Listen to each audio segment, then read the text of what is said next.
Mini episode 188 of the FDH Lounge is brought to you by the Pullins Group, delivering public affairs consulting and marketing services for small businesses trying to grow. Follow them on the web at pullinsgroup.com. The FDH Lounge. You want to schedule your life around it.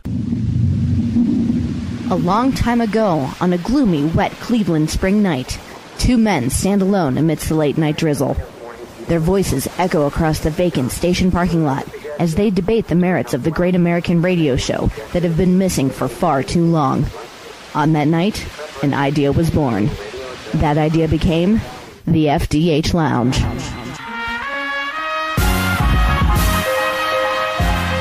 Welcome to the FDH Lounge. Okay, ladies and gentlemen, welcome to FDH Lounge mini episode number 188. This is NFL Week 2 Kicks with Rick Morris and Kyle Ross coming back at you as we did last week. And a somber note at the outset. I know Kyle will join me in sending out best wishes here to Jerry the King Lawler and gratitude that the real miracle of the week in that situation. I definitely believe you're going to do The this. Canadian single-payer death panels didn't pronounce death on Jerry Lawler. They actually treated him. Yeah, So imagine that. It actually worked. Wow. What do you know? Unlike the atrocity that I went through for the last 3 months, your beautiful American entrepreneurship. I can't believe you set me up like this, by the way. I'm fired up already, though. 30 seconds into this program with your boys and well, I'm not I'm going to starting to hear you over the world's tiniest violin about your healthcare situation. So it's like, well, it'd be nice. See, here's a guy. I go to the doctor like 3 times a decade. Okay. So against all odds, I'm somehow a healthy human being. Okay. Trust me. You tell me the odds. You we're about to practice for the next hour. homeopathic Okay, thing. yeah. I believe in the screw can in the single pair. I believe in the Far Eastern technique. But anyway, I've been battling for 3 months to get the coverage that I wanted. Okay, give me oh Canada. I think you would use a. And by the way, yes, I do join you in giving condolences to the Jerry the King Lawler. Well, he's doing better now, so yes, we don't want to date this thing. Yes. He's doing better. Yes, that's true. But by the way, shame on you for using that as a way to attack the fine folks of Canada. Yeah, well, I'm glad he was able to survive despite where he was at, but that's another story for another day, I Vince McMahon was suppose. going to run into the doctor's office and yell, ring the bell or something like that. Although, to bring this full circle, I did think, did Roger Goodell maybe do that to the Saints last week when they were coming down? When they were coming down the field with a chance to win, it didn't matter anyway. I was waiting for old Roger to pull Vince McMahon and have his refs just call some hideous penalty on them to make them lose. Well, the Saints would have deserved no less for being such whiny babies about the whole Bountygate scandal, but... Yeah, I'll say that was the biggest surprise. We talked about that week 1 usually has them. That was clearly it. Yep. And I'm fired up for a great program today, Rick. Week 2. Week 1, I talked about generally one of the my 2 least favorite weeks to bet NFL, along with the last week. It's just so hard. There wasn't much that I really officially gave out. It's a tough week. It's one I like to lay low. But I'm ready for this week, too, man. I love this card. Okay. And the great thing about it is you can always use the previous week's results to your advantage. Because fan bases, commentators, some cases lines makers completely overreact sometimes to what we see in week 1, and I would highly recommend, and I'm going to obviously give out my picks. I know you maybe differ in opinion on some, but okay. Let's hopefully we can teach that to the folks at least. Don't buy into the hype off one game. It is very key when betting week 2. It definitely is the key. Last week, again, week 1 is always brutal. Somehow or another, I scratched out 8-8 on all of the picks here, and was grateful to do so, frankly. 1-2 on my big 3, 1-0 on my 1,000-star gold-plated lock of the millennium for NFL Week 1. You hit 2 out of 4 on the ones that you really liked last week here. So Week 1, as you said, exceedingly brutal. Yeah, I'll tell you what. And then Point Morris certainly in that big game. I will say that Kansas City, by God, played its heart out for a lot of people. I realize maybe you're just zoned into one game. I mean, I'm insane to watch football with them during 1 o'clock. So, I'm just moving my head constantly, just yelling random things out. And I was watching that. Tourette's NFL. Yeah, I was watching that Falcons-Chiefs game with great interest for the first 2.5 quarters, I'd say. And the Chiefs were dead even with them. And then there was a missed field goal, some turnovers. It was over. Those things happen in the league. I mean, that was the most fun game to watch in the first half. Yeah. So I couldn't hardly believe what was happening. Yeah, I was watching it, and so we'll see. We'll see. How these go. I think you and I are going to disagree a lot this week. I think we are. I really think we're going to disagree a lot this week because there's a lot of juicy home dogs that I think, I'm not lumping you in with the public, but I think that the public is going to not be too fond of, that I'm all about this. Okay, well, starting with the first one here on the slate, Tampa Bay at the Giants. The line looks to move from about 9 to about 7. Giants laying about 7 on this one, and very interesting. The money seems to be moving towards Tampa Bay, surprising Week 1 win, but I got to tell you, I like the Giants in this one. Last week, kind of interesting here. The first game in the rotation order was Indy-Chicago. I talked about how some people would have been asking me questions in those eliminator pools, where you just have to pick one straight-up winner per week, can't use them again, the rest of that team again the rest of the season. You're familiar with these. I'm sure most of the listeners are as well. The Bears were my choice last week, and it was a good one. Once again, I'm going right off the top with my pick for Survivor pools. I love the Giants this week, not just to win, but to cover this spread. I love that the numbers come down a little bit. The Giants have covered 7 straight times when they've been playing with more rest than their opponents. I'd like to point that out. Tampa Bay, it was not an impressive Week 1 victory over Carolina. I thought that was more of Carolina stinking. The Giants, we'll talk about what I think the layoff is going to do to Dallas later, but I think the layoff is really going to fire them up. They've had now 10 days to hear about, what happened. You're the first Super Bowl winner to come back and lose the opener in God knows how long. They're a much better team. I really think they roll Tampa Bay. But if you're one of those eliminator pools, don't waste New England, because I know that's the most popular pick, and we're going to talk about them in a second. Go with the Giants this week.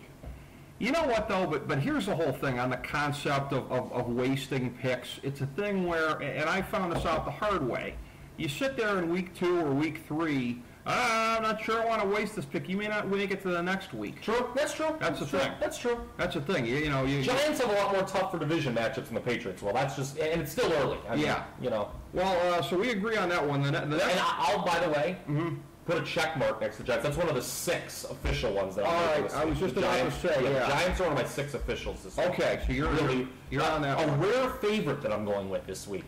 Okay, yeah, that kind of surprises me, because I know your proclivities when it comes to the NFL. Yes. All right. But I really think the Giants tattoo Tampa Bay. Okay, next game up here, it's New England hosting Arizona. Patriots laying 14, had been 13 earlier in the week. This may surprise you a little bit, I don't know. I mentioned that there were 5 games total this week where I liked the dog. Wow, I'm surprised here. This is one of them. I got a feeling Arizona's going to end up backdoor covering this one.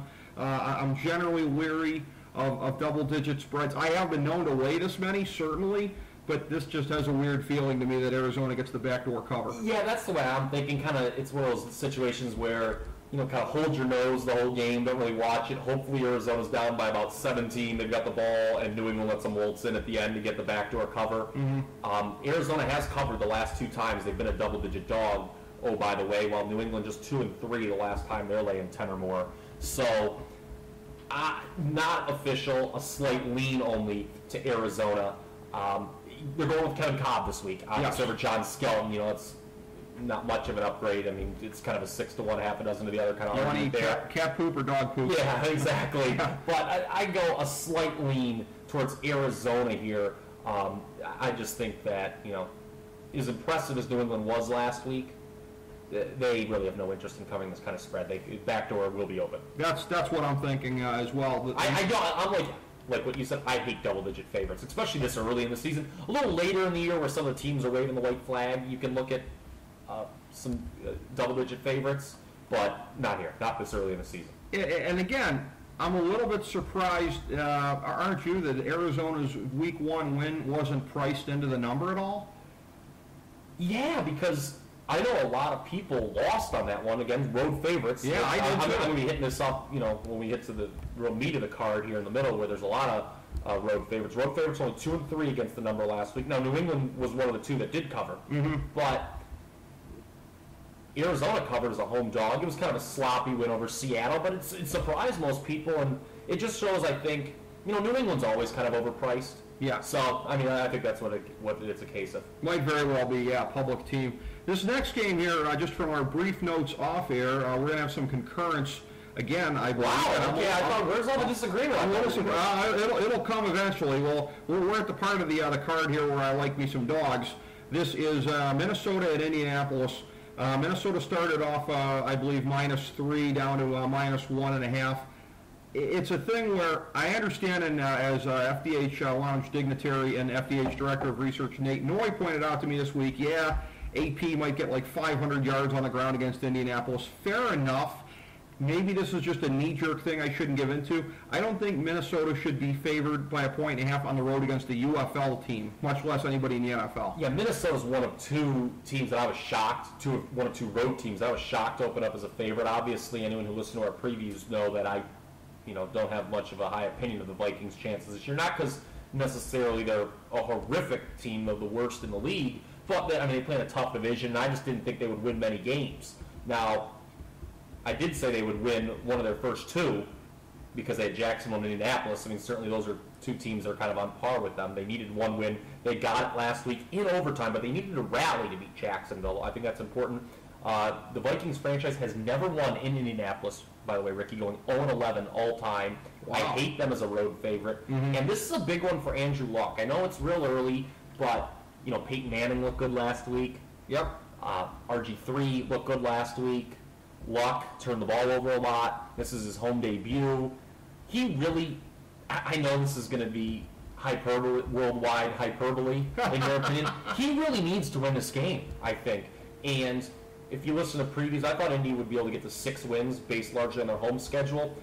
Give the Colts a win here. This is an official one for me. I like the Colts to definitely win this game. You don't even need, the 1.5 is really immaterial at this point. It would have been nice if you bet it earlier in the week, got the 3. Okay. But to me, Indianapolis will win this game straight up.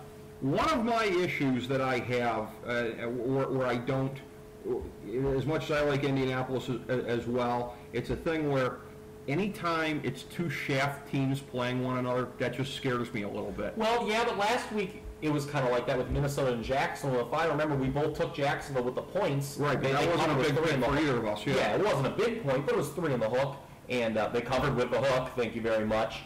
To me, it's just, I think people are like, oh, AP's back, and you can just play against that. And the Colts did not look good, but they played a much better team on the road in Chicago. A Chicago team who looked really good, sans the first quarter there. But I just think at home, the Vikings, by the way, here's another one too, 1-8 against the number off a straight-up win the last 3 seasons. Ooh, okay. So again, classic case of, taking the 0-1 team over a 1-0 team. Okay. Which is something I look to do in week 2 a lot, because it's a Leo Perry, so. The fact that Minnesota opened up -3 on the road. That stunned me. This is a bad team. Well, going back to last week, I asked you, because we both wondered on Cincinnati-Baltimore, and Baltimore's laying 6. I said this seemed like at least a borderline why ask why, go the other way. I didn't. Is this one close to a why ask why, that the wise guys started with Minnesota, and odds makers -3? No. Is it that bad? No. Okay. I think the general public has a pretty low opinion of Indianapolis. And a much higher opinion of Minnesota? No, not well. Okay. They have Adrian Peterson. People, AP's back. That's basically why I think the line is where it is. Okay. The Colts, to me, they should be like a 3-point favorite. I think this line is off fairly significantly. Okay. I would be surprised if the run of concurrence ended with this next one here.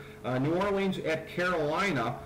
The Saints, inexplicably after last week and inexplicably after their off-season, a road favorite here. Laying 3 had been earlier in the week. I'm surprised at Rick Morris. Could you repeat what you just said? Because I was getting all ready to get fired up and come out punching here. I'm taking Carolina. I'm taking the home dog with the points here. You are. Well, most of the road dogs I'm taking happen to be early here. We're going to start differing as we go along. Well, yeah, this is.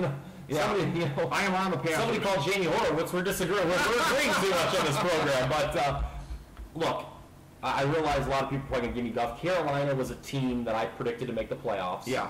And while it would be easy to jump off the bandwagon, and to be honest with you, I said it was kind of shaky. I believe in Cam Newton, but there's probably going to be 2 teams, not one, that come out of that NFC East. But anyway, for guys like you and I, who were really pounding the drum on the Saints' regression, there's some people like, oh, let's deal Drew Brees, they'll be fine. Mm-hmm. And I was starting to doubt myself kind of our opinion that the Saints, like, really, I'm saying the Saints are 7-9. This team has been really good this year, or the last couple of years. Mm-hmm. Like, wow, there would have to be some real bad losses. For our opinion, we got a big thumbs up last week with a home loss to Washington. There were people who loved the Saints last week, minus the points. Yep. If you remember, I mean, after we did the program, the suspensions were lifted of the players, remember? And everyone's like, oh, they're going to crush On Friday, everybody was saying how they were going to crush Washington. Saints were 9-0 against the number last year in the Mercedes-Benz Superdome. Notice how that's one of the few arenas I will acknowledge the sponsor. Thank you very much. But I'm not backing off Carolina. There's one playoff team that I predicted that I'm already jumping off the bandwagon. Carolina's not it, though. I love them as a home dog. People, and by people I mean the average bettor might look at, oh, the Saints can't go 0-2. Well, why not? I think Carolina, I'm not giving up on my pick. Carolina wins. The Saints, a very ordinary road team, Rick Morris. And this is not a team who, they dominated obviously at home last year, won every game, but they were like 500 on the road. And Carolina, better defensive team this year. It was the offense that let them down. Panthers, I believe, get the outright win. Okay, yeah, that's what I'm figuring too. They had live dog. Yeah, and just to illustrate something too about the home road dichotomy of the Saints, one of the strongest in the league. They've averaged less than 24 points per game their last 4 road games on grass. Okay. So that's obviously a far cry from what they do at home, where they averaged nearly 40 points a game last year. That's a very good point. This next one here, I got a Carolina, an official one for me. Put that one down. Oh, that is an official one. Okay. Wait. Wasn't it okay? Actually, I had 6 shorted down here. Hold on one second. Okay. Here. Let me count real quick here, Ricky. A little on the fly here. 1, 2, 3, 4. It's official. It official. All right. The next one, I have very little doubt that this is where we diverge. Of course, if we do diverge on the next one, this means you're going with the mouth breathers and the general public. On the next one here, Kansas City at Buffalo. The Bills have gone from laying 7 at the beginning of the week all the way down to 3. The dumb public is jumping on Kansas City with both feet. I wonder about that. I saw that too.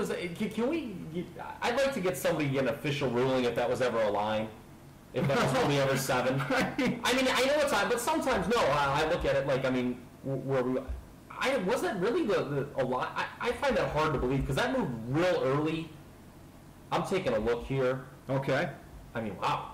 Is that true that it was really bet from 7 to 3.5? Yeah. I mean, what did the president of the Sudan come to Vegas? And, I'd like to get an official ruling on that, but continue. If for no other reason, I'll tell you what, and this is very close to a why ask why for me. They started the Bills at -7. That's the stupidest thing I've ever seen.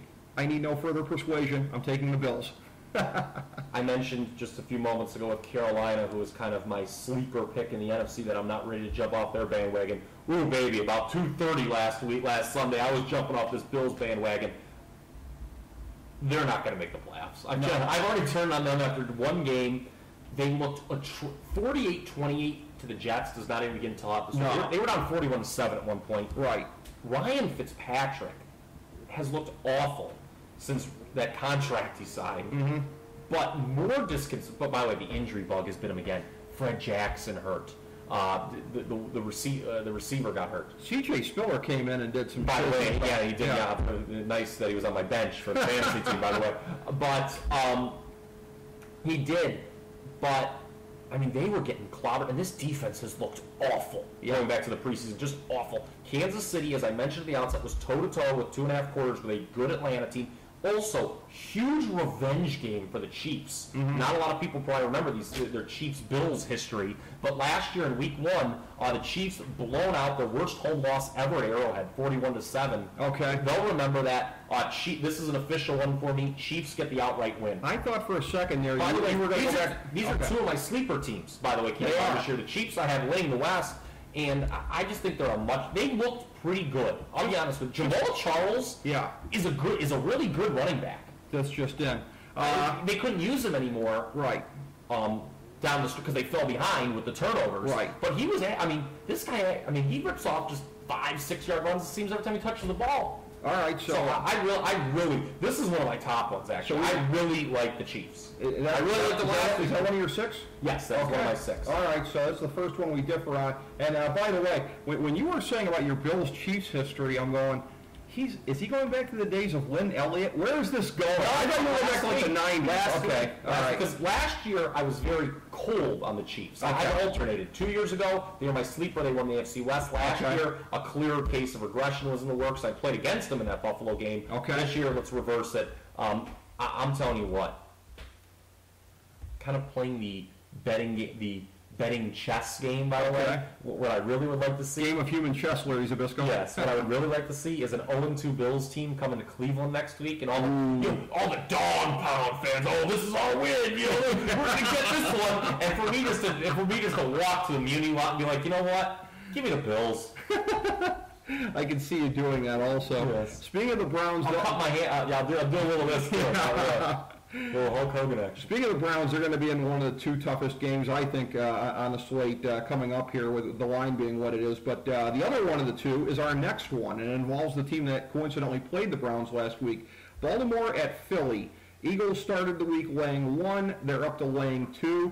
This is a hard one for me. Yeah, this was actually probably my hardest game. Total coin flip for me. Here's my reasoning on this one, because for some teams, I don't think it's too early to really start applying the pressure.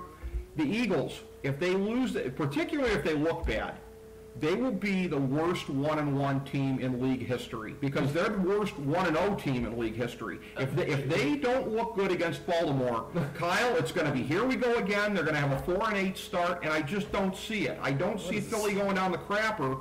There's no in-between after the way they looked against the Browns. They were absolutely pathetic. I'm not lying. Worst 1-0 team in league history. I see you're coming around to my way of thinking here. Would you like to catch the run out of Bristol after the show today? Worst 1-0 team in history. They are. They're miserable. But again, I'm picking them over Baltimore because I think it's an absolute must-win for Philly. The grip is going to be on. The panic is going to be on if they don't look good this week. Well, we are a fair and balanced program, to quote one of your favorite lines there. So let me talk about Baltimore. You mentioned we both took Cincinnati last Monday. Yeah. That was not, I thought the final was not indicative. That was, again, like in Atlanta, Kansas City, right. A game that was pretty close. Cincinnati was in the number in the third quarter. And then all of a sudden, it just snowballed out of control in that third quarter. I mean, Baltimore put up like 17 points, it seemed, in 2 seconds. Right. I mean, I was watching on DVR, so I mean, that's probably why it seemed that way, but you get the point. They looked great. Everyone, and you and I, or you had the Ravens in the playoffs, didn't you? I did. I got them in the division. I did not, and if I was clearly to make an adjustment to my playoff picks after 1 week, it would clearly Baltimore and Buffalo out. Mm-hmm. But ironically, I'm giving on the other hardball. I'm saying San Francisco to make it when I wasn't picking them before. Okay, here's the thing. I liked the Eagles a lot more than the Ravens to start the year. Mm-hmm. And this is a coin flip game. It's a tough one. I'm simply going to go because the public loves the Ravens. Now, the Eagles are terrible since Vic came aboard as a favorite. Mm-hmm. I mean, they're like 5-14 their last time, 19 times laying points, something like that. I can maybe get a check on that. But this is a smaller number than usual at home, and they can't possibly play worse, you're right, than they did last week against Cleveland. If Andy Reid said to the team before that game, guys, do me a favor, play as bad as you possibly can. I have no other explanation for him. Mike Vick was atrocious. He was. I mean, he was, and a guy we haven't talked to, I was watching that game a little bit at the time, and the Detroit-St. Louis game. Mm-hmm. Simultaneously. Vic and Stafford, Detroit, were seemingly having a competition, unbeknownst to them, on who could throw the more mind-numbing interceptions. Yeah. I mean, there was like a 5-minute stretch where they just kept throwing. I was like, what are you two doing? Yep. I mean, but the Eagles escaped, turned the ball over 5 times, beat a terrible Browns team, and I just think they win. I'm just going against the public here.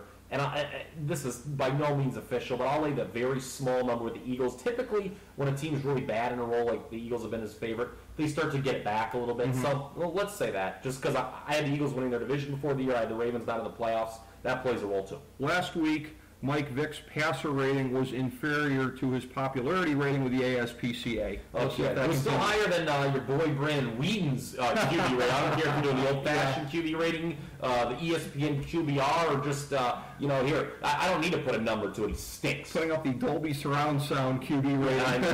Oh, boy. It was an ugly win for the Eagles, but I agree with you that if they lose here, it's going to get real ugly for Andy Reid. It's going to. Talked about it before. A matchup of two chode teams. Got another one for you here. This is Oakland at Miami, and again, strange. Much like Minnesota. How is Minnesota rated good enough to be a road favorite? Yeah. Same thing with the Raiders. They've actually gone from laying 1 to laying 2.5. That makes me all the more comfortable going on the Dolphins. That the public seems to be going that way. Give me the Dolphins in this one here. Again, I'm queasy about the game, but give me the home team in a scenario between two road teams, or two horrible teams. Fifth official selection here out of the 6, so I'm just going to be flipping coins from here on out, it seems. But no, I'm with you. This is one of my favorite picks of the week, actually, in the Dolphins. Look, the Dolphins' popularity, right, you talk about teams whose popularity is in the toilet. After Hard Knocks and kind of the bad off-season they had, no one likes the Dolphins right now. But I was astounded that the Oakland Raiders opened as a road favorite. Let me tell you how shocking that is. I looked back. I couldn't find the last time they were a road favorite. Yeah. I literally couldn't. I mean, it's been more than 5 years. I can tell you that they've been a road favorite. And I went inside the numbers, Ricky, did a little homework here. I jotted things on my paper. Last 5 seasons in the Eastern time zone, Oakland 2-12 straight up. They're working on a short week. Right. As well, keep in mind, after the Monday night game. And the Dolphins should be a small favorite. If you remember, I had both these teams in last. I think both of us. Sure. I had them both finishing in last in their respective divisions. But these teams, because they typically do finish in last, have a little recent history against each other. And it's not been good for the Raiders. I mean, some of those losses in the Eastern time zone have occurred right here in the state. They've been blown out the last 2 years by Miami. Love Miami plus the points. They'll win this game straight up. Yeah, I would think so. Love this game. This is one of my favorites. Again, I love. That's another thing too. Not only this is kind of almost a triple whammy. The Dolphin home dog, and then the West Coast team traveling. I love to play against West Coast teams in 1 o'clock. Starts. Now, there's some, it's not a steadfast rule. I know I took Arizona earlier, and that would kind of go against it, but that's just because of the generous points. And Oakland is as bad a traveler as they're, I mean, not only are they 2-12 straight up in the Eastern time zone, Ricky, but, I mean, a lot of losses have been bad, like 20-point losses. Go back and look through the schedule. I mean, it's pretty frightening to see how the Raiders have performed in these early starts. And, I mean, as much as everyone thinks the Dolphins stink, the Raiders don't stink as bad or worse? Well, and that's the thing. The public has yet to catch up, and the odds makers, I think, to how bad Oakland is versus, I mean, they know how bad Miami is. I give you credit, Miami and Indy, in 2 of your big picks for the week here, you're going with bad teams, but that's a measure of how much you like the matchups, I guess. Well, hey, I just, they're not so much play-ons as play-against. Okay. You know, I just don't think Minnesota, I mean, I just can't think of any team. I mean, you could have you, me, and 9 other guys, playing at home. I don't know. I mean, that would, I guess, I mean, it's really a stretch that we would have to have some sort of home arena. Right. But playing against those 2 teams, getting points? The next one here, the very execrable Battle of Ohio. I don't think this one's going to spill a lot of beer at the VFW Hall in Zanesville, but it's Cleveland at Cincinnati. And a line where the Bengals are laying 7. Hasn't really been an appreciative change in that the whole week. I told you I thought that this was one of the hardest ones on the slate, one of the 2 hardest along with Baltimore and Philly. I'm going to go with Cincinnati, but here's why I think it's so hard. As horrible as the Browns are, and I agree that they're the worst team in the league, it's a thing of where you look at what the defense did last week. And this started years ago in my fantasy football league here with the fellows. We used to, whenever there was a team that would, like, let's just say that they absolutely sucked. They didn't hardly have anybody on there, but they would win their games like 9-7. They would win because the other team they were playing had everybody on the bye week, and somehow or another we just started referring to teams like that as penis punchers. A lot of times with bad NFL teams, it's backdoor covers. The Browns didn't backdoor last week. They had that cover pretty much all the way, and you were right. But I mean, it's still, as long as they have Dick Duran getting way more out of that defense than they ever should. And I agree with you, Andy. Andy Reid had horrible play calling, but this is a team that if you go against them too often when they're laying those points, they're going to get you. They got the fist pointed right at the groin. I don't think they're going to be able to hold off Cincinnati this week, but if I'm wrong, that makes me wrong twice in 2 weeks. The Browns are in a lot of trouble, man. I mean, this team looked terrible. I mean, I would love to sit here and look up, and maybe I should have, since I'm doing a radio program. But when was the last time a team lost a game when they got 5 turnovers from the other side? At home? Yeah. Cincinnati, off of what obviously the final score says is a terrible loss, opening week. Short week. Short week, I know, but I would love if somehow this line was bet down to 6.5. Don't think it's going to happen because I don't see anyone putting a lot of jack on the Browns.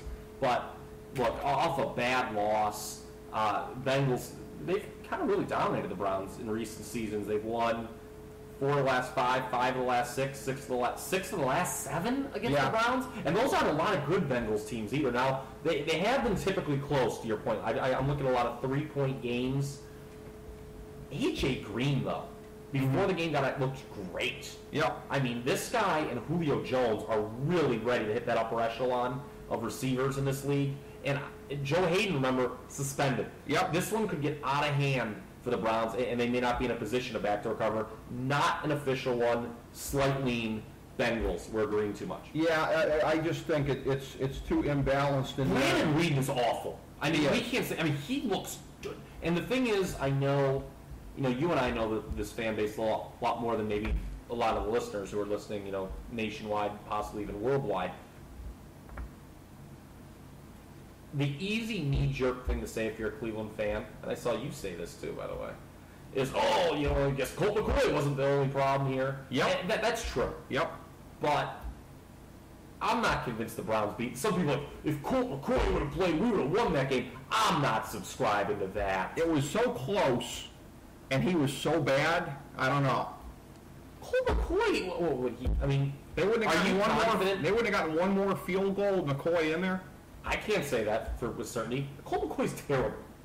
I believe I posted recently, Couch v. Holcomb, Anderson v. Quinn, and then now McCoy v. Whedon. These aren't quarterback controversies. There's no controversy here. They all stink. I see you also in there threw in Couch and Quinn, neither of whom got a fair chance in their own right anyways. Well, you could so it does have that in common. Yeah, but here's the thing.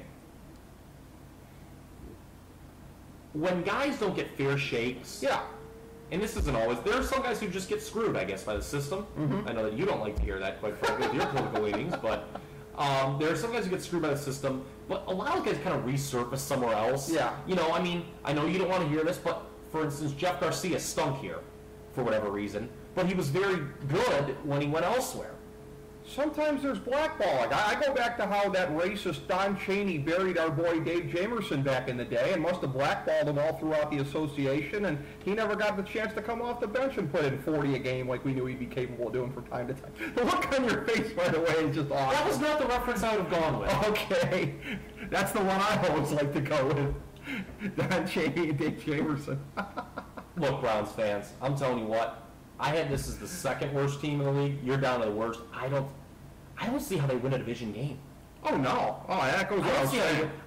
I said 3 or 4 when we did our previews. Yeah. I'm thinking more like 2 or 3. And here's the thing, too. This team is hideous. This is what I love, is that a lot of my fellow Browns fans still have the nards to refer to Cincinnati's team as the Bungles. Where do any of us get off calling them the Bungles? It's like what I say. It's like, look, you may not like Pittsburgh, but look, they do everything right. Right. Especially all the things you do wrong. That's true. So, the Browns are terrible. They are. And so you and I are both taking Cincinnati. Cincinnati, I'll tell you what.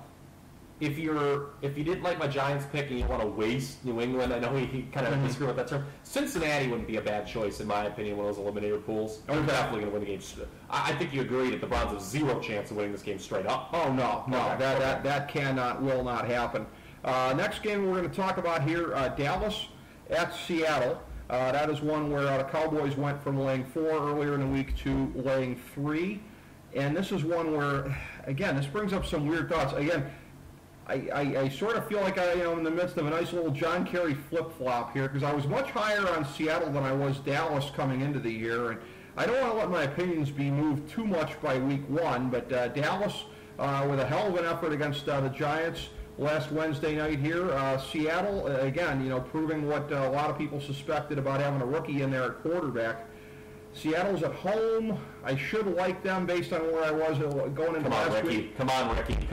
Stick to your convictions. I must be drinking Ed Werder's Kool-Aid. I'm taking the Cowboys. Oh, no. What? Okay. Want to know something? What? As you know, I did not pick Seattle to make the playoffs. I was one of those people who did not think they would live up to some of those lofty expectations. But you know what? Give me the Seabags this week, plus the 3. I, as you know, have been in the industry, follow these things very closely, making picks for a long time before I did it with you here on a weekly basis. Mm-hmm.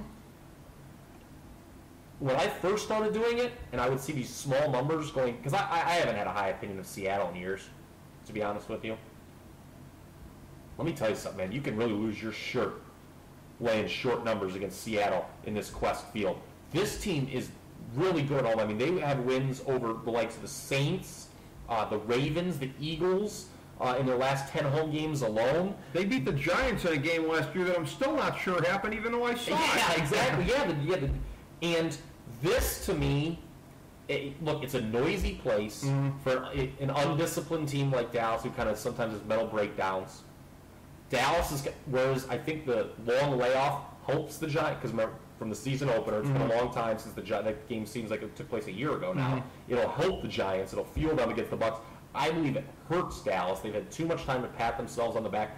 This is going to be classic Cowboys. Out doing blow at the hooker house. Well, I'm not going to go that far, but to me, you look at it, and, they're back. See, the Cowboys are finally living up to that potential. And I've been guilty of saying that in previous years, because on paper, when you look at this team, they should be better. They should have more division championships. They should have more playoff wins, but they don't. This is a classic Cowboys gag job, not an official pick, but I do like Seattle. Okay, something that should make me nervous here, but isn't going to move me any, largely because of my respect for DeMarco Murray.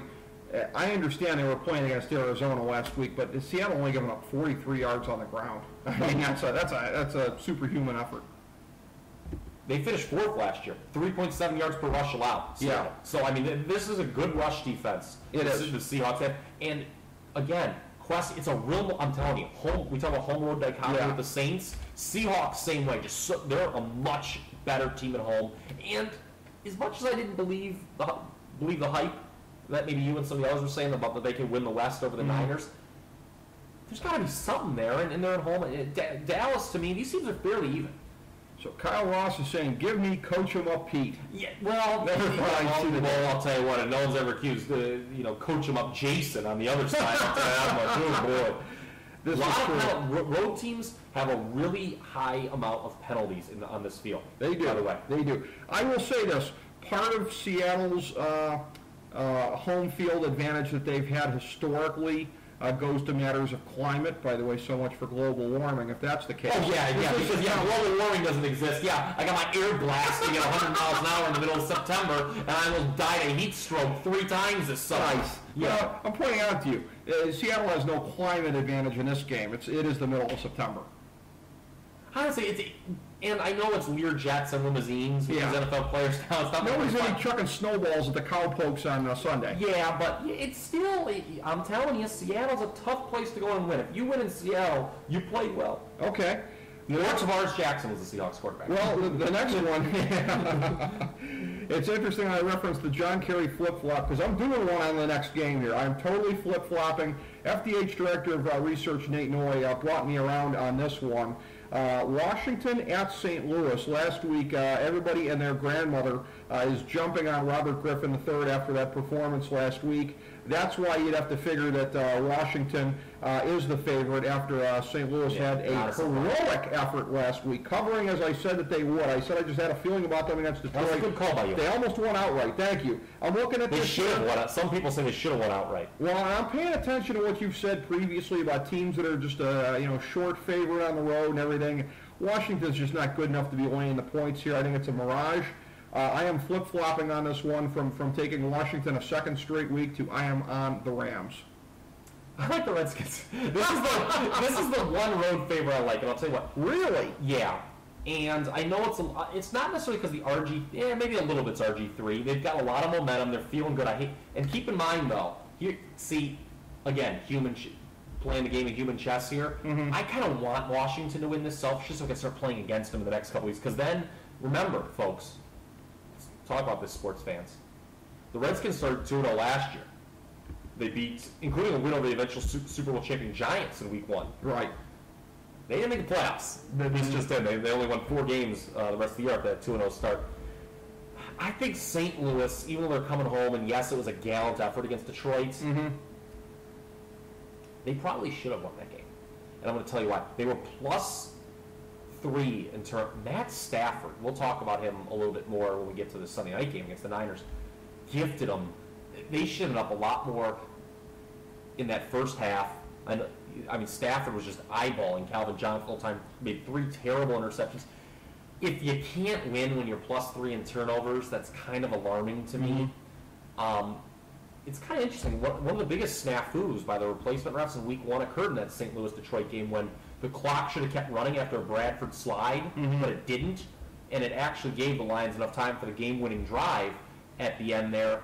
Yeah, they stayed within the number. It was a game effort, but they're just not very good, the Rams. And this is going to be the one home dog I go against this week.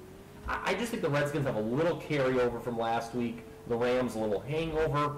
Not an official one, but we will go with Washington laying a short number. These teams have played, by the way, each of the last 2 years. Here in St. Louis, the Redskins did win, ironically enough, without Robert Griffin III, obviously, but laying 3, 17-10 last year. Now, granted, that was a little later in the season. The Rams were just god-awful, but I see this being like an 18-16 game where St. Louis is pretty much scoring on nothing but field goals. Well, keep in mind, Robert Griffin, in the bowl game he played mm-hmm. against Washington, I don't know if you remember if you have the Alamo Bowl highlights readily available in your mind. Remember, it was like a video game. It was like a video game. I had the over that game. Mm-hmm. That's why I remember. It was like 60-something to 60-something was the final score. RG3 playing in a dome for a second straight week. You know, kind of conducive to the way he wants to play. The Rams just don't have enough weapons. They do not. That's true. They're still very short on that end there. 2 teams will be playing a game that will not feel like it's taking place in a dome, partially because it's not, and partially because of the style that they play. It's the Jets at Pittsburgh. Steelers are laying 5.5. It was 6.5 earlier in the week. This is one where, again, I struggled on so many of these this week here. And obviously the Jets came out looking really strong last week. I will say it will be a different matter altogether to do what they did to the Pittsburgh defense. And I think, again, after a tough Week 1 loss, Steelers come back here. I'm laying the points. This is my 6th and final official pick. I agree with you. Classic case of going against the TV, the talking heads. Everyone thinks the Jets are so great now. I loved the Jets last week, mm-hmm. laying the 3 against Buffalo, simply because, again, it's so funny the way the wind turns in the NFL, isn't it? The wind blows, I don't think wind turns, I believe it blows, last time I checked. But, this just in. Yeah. The Jets got 2 non-offensive touchdowns last week. I always like to note that teams that get non-offensive touchdowns, those don't happen every week. You don't get unless you're the Chicago Bears. Right. But the Steelers, the scoreboard said they lost 31-19, but they were down 24-19, had the ball, and then Roethlisberger threw the pick 6 to seal the deal. Look, I know you don't like him. I know probably a lot of people listening to the show don't like him personally, but loathe him. Okay, but let me tell you something. My relationship with any pro athlete is strictly consumer product. I don't know these guys. I'm not friends with them. Ben Roethlisberger I don't care that they lost, is a great quarterback. I mean, this guy, he reminds me of John Elway. I've said that before, I think, in this program. The way he just, it's like 3rd and 10, you're like, oh boy, this is kind of an ugly drive. They're going to give the ball right back. He'll always make that just great pass, and the Jets are not putting up 48 points in this game. No. Against the Steelers. Steelers get both Clark and Harrison back. Oh, by the way, the Jets may be without Revis. Yeah. And that means either Mike Wallace or Antonio Brown's had a huge day. Yeah. Like I said, Roethlisberger, man, he loves to chuck the ball around the yard. Last week, everyone thought the Jets were the worst. This week, everyone thinks they're so great. Go against the lay it less than 7. Plus, I like how this number, too, just to illustrate my point, this number's come down. It's like 5.5 in some shops right now. Yeah. So lay that to Pittsburgh. By the way, Tim Tebow didn't do anything last week. Yeah. Sanchez, my boy, who I've defended at times, played a really nice game, I thought. Tim Tebow ought to be ashamed of himself. And I'm not a guy who attacks Tebow. You know that. I defended him all year last year. Yeah. He kept, photo bombing. You ever seen this on Facebook? Yeah. It's like, who is this random guy? Okay. Yeah. Tim Tebow was camera bombing last week. And again, I watch all the games. Okay. They kept showing Sanchez on the sideline, and Tebow kept waltzing in the shot. At first, I was like, oh, look, there's Tebow. That must be a quick. But it happened like 12 times where they were showing Sanchez on the sideline, and Tebow would just kind of jaunt on over, sit next to him. That's worse vulturing than that piece of crap Kelly Holcomb. Wow, that's pretty bad. It was kind of shameless by Tim Tebow. So, yeah, this is my 6th and final official one. Love the Steelers. A good team that's well coached and by getting some key defensive cogs. Yeah, they're gonna cover the number. That offensive line of the Jets that was so suspect in the preseason. The Bills, I don't know what the hell they were doing last week. The Jets' offensive line is going to have a real tough time against Pittsburgh. I'll tell you, Dick LeBeau and his different schemes. It's going to be real tough. This last one here before the big three picks here that I like for the week. The thing that scares me about this one is just talking to people. Everybody seems to believe the same thing on this one, although the number hasn't changed through the course of the week. San Francisco laying 7 at home on Sunday night against Detroit. Everybody's just loading up on San Francisco, and I'm right there with them. I think they're going to cover the number here. I am a believer. And after 1 week, I'm already throwing Seattle under the bus and saying San Francisco will repeat in the division. But again, that's the only thing that scares me. San Francisco looks fairly obvious in this one, and the things that are that obvious in the NFL generally end up not being so. True. Now, we haven't mentioned it at all. As a matter of fact, the 49ers-Packers game from last week is the Packers playing Thursday, and obviously by the time the podcast, we don't have time to talk about the Thursday game.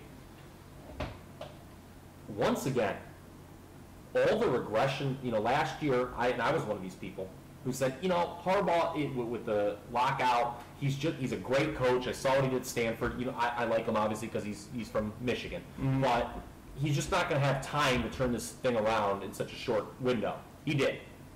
All the regression analysts were all about, the 49ers, they weren't that good. They're dropping back to the pack. My point is, yeah, they're not going to match last year's 13-win total, but they can still win this easy division. And once again, people just continue to underestimate the coaching job that Jim Harbaugh is doing here. He has Alex Smith believing he's a good quarterback. Whether he is or not, it's irrelevant. Alex, it was funny. I don't think hypnosis could even do that. It was funny. Somebody referenced last year, there was they always show after on these highlight shows, the locker room speeches after the game. And Jim Harbaugh grabbed Alex Smith and he's like, how about our quarterback? He's one of the best quarterbacks in the league. And Alex Smith was looking at him. He's like, yeah, I guess I am. Yeah. He was just motivating him. And Harbaugh has just done an unbelievable job here. Obviously, this would be a heavily hyped game because of handshake gate last year. I thought Jim Schwartz had taken his back slap like a man and gotten off the field like the loser he is. I thought Harbaugh had horrible sportsmanship in that stance here. Wouldn't it be great if he hit with sweet chin music after this year's victory? But I'm with you. I like the Niners after that long soliloquy. Just so impressed. You talk about teams that impressed me in week 1. Baltimore, Atlanta, who we'll talk about in a little bit, and San Francisco. Yep. Teams that did not impress me, despite winning in week 1. Put Detroit and Philadelphia on the top of that list. I texted you, I believe, during the 1 o'clock games, hey, because the Saints and the Lions were the two teams you and I both agreed would regress the most. Yes. As far as NFC playoff teams. Saints, hey, they held steady for us. The Lions, they should have lost to the Rams. Yeah. Matt Stafford, I'll tell you, I can speak to this from experience, okay? He reminded me last week with the way he was locking on Calvin Johnson of that lonely soul at the end of the bar about 2 a.m. when there's one hot girl left, okay? Yeah, okay. It was closing time. He was just staring at him. He was just trying to burn a hole through Calvin. And the Rams player's like, wow, I wonder if he's going to throw to Calvin Johnson here. And his 3 interceptions that he threw, they weren't like those fluke. They were just awful. Brandon Wheaton thought he telegraphed the throws too much. And look, it's a passing league. I understand that, but the teams like Green Bay and Detroit, sometimes I wonder if they're just too pig-headed about what they can do, just dropping back and throwing. You can't, and the Eagles too. You can't throw. It is a passing league, but I don't want to see teams throwing it 50-plus times a game. I mean, Vic, for instance, threw it 56 times against Cleveland. What are you doing with now? Granted, they have LaShawn McCoy. The Lions have no run game. Right. But I just think, to me, the Niners are way better than the Lions. And this line is fair. This is a fair line. It's not an official one for me. It's tough because the Niners have to win by 2 scores, and they're not built to win by 2 scores. I mean, they were a team, obviously, the market was kind of slow to react to last year, so they didn't have to win by 2 scores a lot to cover point spreads. But they certainly, I believe, have enough in the tank for this one. Detroit, undisciplined team. I don't like Jim Schwartz. I didn't like them at all. That was like the one good feel-good story I didn't care about. Well, the Niners' defense, by the way, incredible. And also indoor team playing outdoors. That's true. All again, mid-September. So. And it's not exactly like the winters in San Francisco are very bad either. Yeah. I mean, but still, grass. I mean, it's not the fast track. That's true. You do have that factor in there.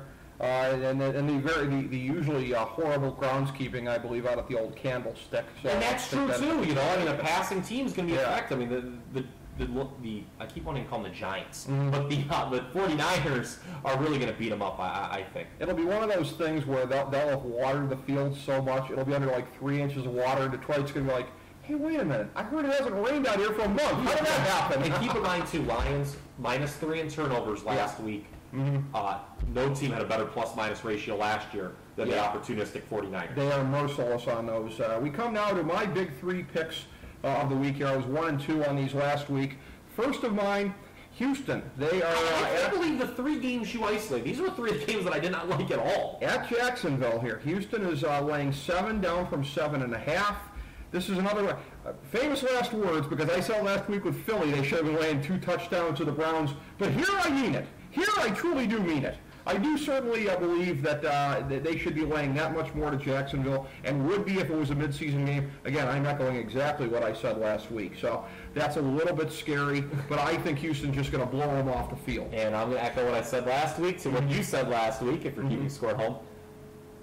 I just don't, particularly at this time of the season, have any interest in road favorites of this size. Okay. I know Jacksonville is bad, and I certainly believe they're one of the 3 or 4 worst teams in this league. But Blaine Gabbert kind of secretly looks, I mean, he couldn't be any worse than he was last year, but he's improved.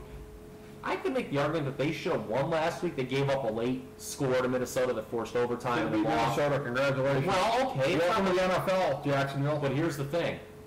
They don't have to, I certainly don't think they'll win this game, but they just have to keep it close at home. The Jaguars, I believe, have up until last year had beaten Houston 4 years in a row home. This is certainly not Bears-Packers in the pantheon of NFL rivalries, but it's a pretty tight one nonetheless. Don't even tell me in a divisional game throw the records out. Don't even go there. You know, Ricky, I believe in a divisional game you need to throw the records out the window. But no, I mean, remember that Hail Mary game of a few years ago? Yeah. I mean, these teams always play close games, and as much as I love Houston, and they didn't play their best game, they clobbered Miami last week. And I really do believe they'll win. They're my pick to win the Super Bowl. I want to see it. I want to see them cover a spread like this on the road, because this is still uncharted waters for this franchise. All right. Until I start picking them doing it. Hey, if they blow out Jacksonville, I'm not going to say I can't believe this happened. But I'm sticking with the home dog. Wow. I'm sticking with the home dog. Okay. Hold your nose. Could be a backdoor man, Jim Morrison situation. You're picking a lot of bad teams this week. Very, very interesting. This next one here. It is Tennessee at San Diego. Chargers laying 6. That number is held firm kind of throughout the week. You were, by the way, with me in Buffalo and Kansas City. Yeah. Kind of my 2 sleeper. This is kind of your. This is when I looked at this. Yeah. Game, this is the Rick Morris Bowl. You had both these teams in the playoffs. Yeah. This is the Bizarro World Buffalo Kansas City game, and I did, and I think Tennessee's going to rally. I see them. If you remember, like a couple of years ago. Didn't they start like 0-7 and still almost made the playoffs or something like that? That was, because they were coming off the 13-3 year. Yeah. And they were a clear case, again, they were a clear candidate for regression the next year. They regressed way worse than anyone thought. Yeah. And they made the quarterback switch from Collins to Vince Young. Yeah. And they wound up finishing mediocre, and then everyone kind of the next year was like, well, they weren't as bad as they were at the beginning, but not as good as they were at the end, and they kind of finished in the middle again. They disappointed me. I thought they would be able to do better at home against New England. They were clearly overmatched. San Diego is going to win this game, but I don't think they'll cover. I have these two teams rated pretty even. I think this line is off by about field goal, to be honest with you. Really? Okay. Yeah. San Diego wasn't that impressive. Granted, in full candor, I have not watched the coach's tape yet. But I did fall asleep. The full 22. Yeah, I did fall asleep in the Chargers-Raiders game last week. Oh, and so did we all. Yes, I only played the first half under, by the way, which I came away with a win, by the way. Is anyone dirtier than me? So once I won that, I didn't care anymore. But they benefited from 3 bad snaps from the Raiders punt team. Only won by 8. Tennessee's much better than Oakland. I have these two teams rated pretty even, so Titans will sneak. The Titans will sneak in the number. They will be the best 0-2 team, while the Chargers will be the worst 2-0 team. Okay, and my sense is, I think San Diego's going to win and cover the 6 because I think they're going to come out stronger than they did Monday night. I think they're going to have the opportunity. Oh, you like San Diego? I like San Diego. Oh my goodness. No, yeah, that's what my goodness. Yeah, I like the Chargers. For a loop. I'm going with the Chargers, yeah. Oh, I'm taking the home favorite. Yeah, I'm laying the 6. I think they're going to cover it, and that's Jake Locker's health is kind of a concern. That's the thing here too. I think so. And Jake Locker's kind of a concern, isn't he? He's healthy, isn't he? I'm more so doing this on the shakiness of Tennessee than an endorsement of San Diego. Although, as I said, I do think they come. I think they got off to a 2-0 start because they're always a notorious awful starter in September. Yeah, I mean, I'm like everybody else in the league. It's been cornholed repeatedly by the Chargers over time, and yet I'm going with them this week. That's how much I hate the card. I mean, it's a thing where this is the although it's the second one I'm announcing, it was the last one to make the cut. The last one I'm announcing is always my 1,000-star gold play to the lock of the millennium for this week. Is this true? Chris Johnson had only 4 yards rushing last week on 11 carries? Yeah, he was horrible. Oh, dear God. He was horrible. And is that true? That is true. Oh, I'm just finding this out from our crack staff here. Yeah. Thank you, Nate. Yeah. Thanks for the note. Oh, my God. Is his career over? That's what That was part of my calculation. Okay, I still think they can keep this one close. Okay, yeah, I just... Kenny Britt's back from suspension. That's kind of nice. He is. Nate Washington's a little banged up, but yeah, I'm just... I don't love this game, but I had to pick 3 based on the way I do it, and I'm going to go with San Diego. The other one for my lock pick, I don't remember, and I've been doing this a couple of years now, I don't ever remember taking the same team 2 weeks in a row. And yet I'm going to do that this time. Denver at Atlanta. I cannot the believe Monday night game. Lock. This is my lock. I think the Falcons were laying 4, laying 3 now because everybody's so in love with Denver. I've seen what they did on Sunday night. Again, I think Atlanta keeps the momentum going from what they saw on Sunday. I've been a believer in them. I don't have them going to even to the NFC Championship game, but I do think this is the year they break through and get that first playoff win and certainly win the NFC South again. I've been a believer in Atlanta the last couple of years. They were saying they were going to turn Matty Ice loose more this year. You saw it in Week 1 against Kansas City, such that Michael Turner actually did nothing for one of my fantasy teams. I had too. I was like, I thought he was maybe like not retired or something. I was like, I had to like keep looking to see the game. Yeah, and that's the thing though. They put up 40 without much of a semblance of balance. I think you're going to see more balance from here on in.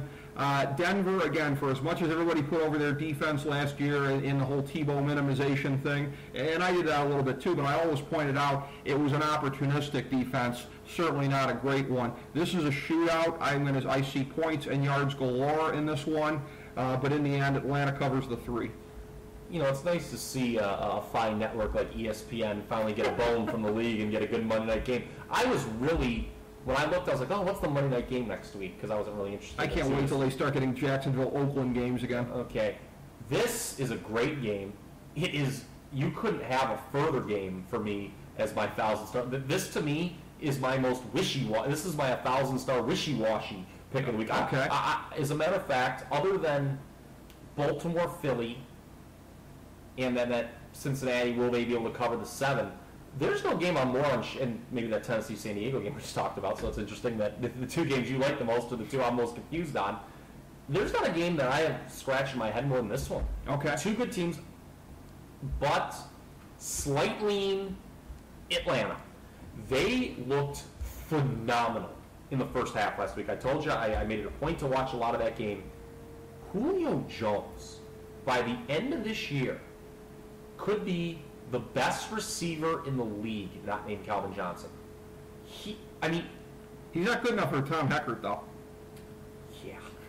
How about your boys? The Browns. Let's trade down and get value. Yeah. Let's go to 4 mediocre shows at the Beachland Ballroom rather than going to the primetime show at Quicken Loans Arena. Okay? Let me tell you something. There's nothing wrong with value, but you didn't get it for a megastar in Julio Jones. Especially when your receivers stink. Right. Okay? How about that? Okay? Right. The Cleveland Browns are dumb. Can I just say that publicly? What a dumb organization. He would have put my boy Colt McCoy in the Pro Bowl last year. Book it.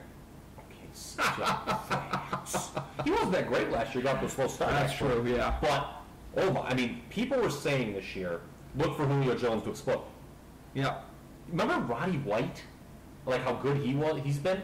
He is clearly... Matt Ryan, there was a drive where he just kept throwing to Julio Jones. Kansas City couldn't cover. Now, the only thing that has to be scared... Kansas City was down 2 key defensive players last week. Right. And the game was closer than the final score indicated. But I have Kansas City and Denver as fairly even teams. Right. And Atlanta's back in that dome. And you're right. Everyone's I will say this. I root for people. I'm not one of these, these blogosphere types who's anti-achievement. Okay? You talk about always anti-American. I'm always beating up on people who are anti-achievement in this country. Okay. Okay? And I'm not one of these. And yet you vote the way you do. Well, I vote because I'm pro-achievement. Okay? Yes, we can. Okay? That's achievement. Okay, that's a milestone. Okay, and I was happy personally. I joke around. I'm a fairly cynical guy, but it was nice to see Peyton Manning. He looked really good. He didn't look like. He took some hits from Pittsburgh, and he was running that no huddle. He looked great. But the public, I think, is going to be a little too infatuated with Denver here. In what's probably going to come down to about a field goal game, I do like Atlanta. Yeah. I'll just pick them to cover because I think they'll win. With that Monday night crowd, home team Monday night. Atlanta looked in that game last week like they could represent the NFC in the Super Bowl. Yeah. Oh, and they're capable of it. And if they do, then I won't be shocked. And again, Michael Turner, we will see more out of him. I kind of upgraded. I had them winning the division like you did. Yeah. I kind of upgraded. The Falcons are a team now that I really. I had them contending for that first round bye. Yeah. I would not be stunned if maybe they earn home field advantage. Considering they did it 2 years ago. Considering I'd given Philly one of my 2 first-round buys, I certainly think I did too. At this point.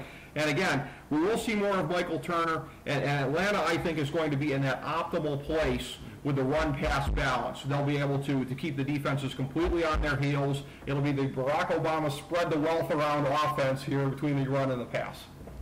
Well, keep in mind. I'm disgusted by you, okay? I'm disgusted by you. Let's just go back to the days of the 19-teens and Standard Oil and your boy John Rockefeller, okay? The 1890s were a good time, I think. Yeah. Let's bring Hoover economics back, okay? We had pretty good prosperity in the 20s, didn't we? Yeah. Calvin Coolidge, my favorite president, by the way. I voted for him for the greatest U.S. president in the FDH Lounge Pantheon. You ought to be ashamed of yourself. Your thoughts, Kyle Ross? Disgrace.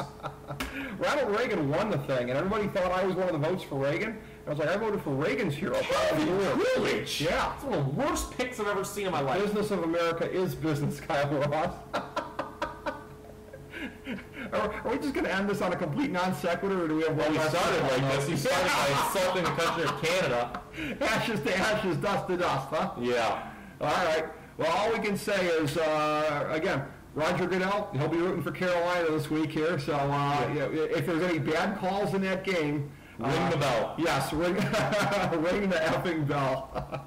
As we bring the show to a close, we would like to extend our deepest gratitude to NBC, CBS, ABC, Fox, all Clear Channel affiliates, TNT, TBS, USA, UPN, Deadspin.com, YouTube.com, YTMND.com, MySpace.com, various blogs, Fox News, CNN, CNBC, MSNBC, IamBoard.com, Billboard.com, Google.com, ESPN, ESPN2, ESPN News, ESPN Classic, NBA TV, NFL Network, Sports Time Ohio, Radio, Athlon Magazine, Comedy Central, Cartoon Network, The Boomerang Channel, QVC, BET, The Spice Channel, Steno Notebooks, Manwich, Papermate Office Supplies, waitresses, strippers, bartenders, garbage men, janitors, microwave popcorn, the writers of The Office, Scrubs, Entourage, My Name is Earl, Oz, Metalocalypse and the Boondocks, Aquafina, and the Periodic Table of Elements.